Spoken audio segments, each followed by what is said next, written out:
สบายดีวันนี้จะได้พาคณะสถาตัวยนต์ได้มาเบิ่ง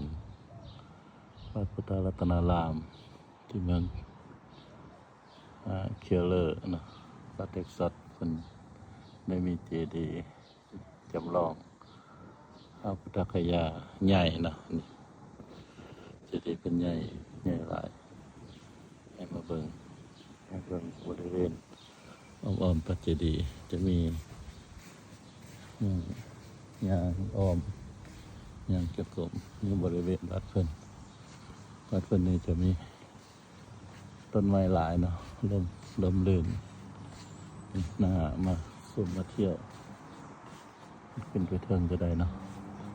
แต่คือจะบริขึ้นไปเป็นปิดช่วงนี้เบิ่งแต่รอบๆบริเวณรอบๆทางศาลาทางรุ่นเจดีย์วัดเป็นใหญ่หลายงามเจดีย์ให้เบิ่งถือว่าเป็นวัดที่งามวัดหนึ่งนะในรัฐเท็กซัส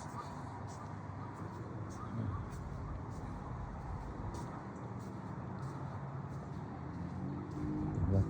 ไทยวัดไทยธรรมยุทธวัดธรรมยุทธวัดพุทธรัตนารามสื่อวัดให้เบิ่งงามหลาย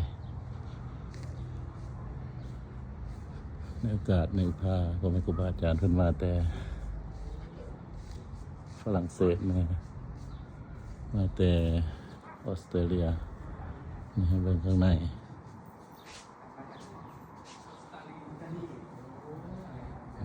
ครูบาอาจารย์เพิ่นได้มาเทคแคร์เนาะนี่ให้เบิ่งข้างในนะ